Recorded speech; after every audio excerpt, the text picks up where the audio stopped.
So what I have here is a autorhythmic cell, and this is going to be the cell membrane with transport proteins in it, things like leaky sodium channels, calcium channels, and potassium channels. And so therefore, this is the inside of the cell. And as you know, the inside of the cell is a little bit negative because there are lots of proteins inside the cell. So we'll just put these marks so that you remember that it's a little bit negative. It's also a little bit negative because positive ions are kind of constantly drifting out. So it's a little bit negative inside the cell, maybe about minus 60 in a cardiac autorhythmic cell.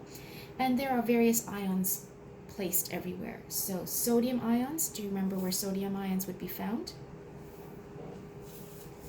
Sodium ions tend to be on the outside of the cell.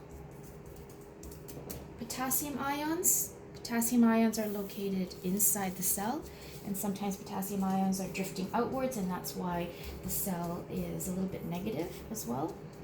But in this case, it's not just like when we were looking at neuron action potentials where we're looking at only sodium potassium. Now we also have to consider calcium as well. So there's also calcium on the outside of the cell, perhaps not as much as the sodium. So when we start, because we have these leaky sodium channels, sodium is constantly drifting inwards. And as it's negative on the inside, but sodium drifts in, those positive ions make it a little bit more positive inside the cell. And as it gets a little bit more positive, it actually drifts towards threshold.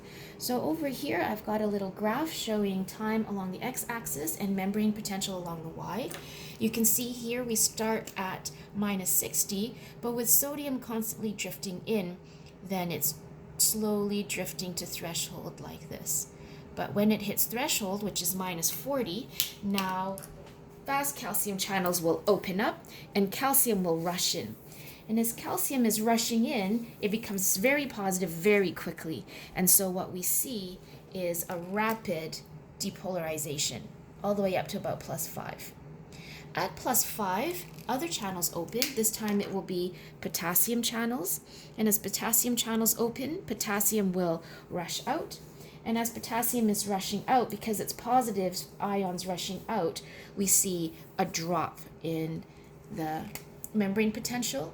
So repolarization back down to about minus 60. Now at this point, the whole time this is happening, we still have transport proteins that will put things back to where they are. So does anyone know what that might be? This would be sodium potassium channels that are going to be moving the ions back to where they should be, and then there'll be calcium pumps as well. But if I just reset here, then we can take a look at it again. And like before, we're starting at minus 60. I'm just going to go over to the chart here, and we can see that it's going to drift to threshold. And what is it that's causing this drift to threshold? Sodium leaking in through leaky sodium channels, making it more positive.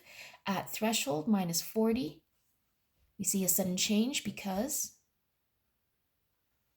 calcium channels open and calcium rushes in for a rapid depolarization. At plus 5, we see another change. Calcium channels are closing, potassium channels are opening, potassium rushes out. We're losing positive, so we see a drop in membrane potential, we see a repolarization, and then we can continue on like that. So we call this area here that drift to threshold, and this is the pacemaker potential.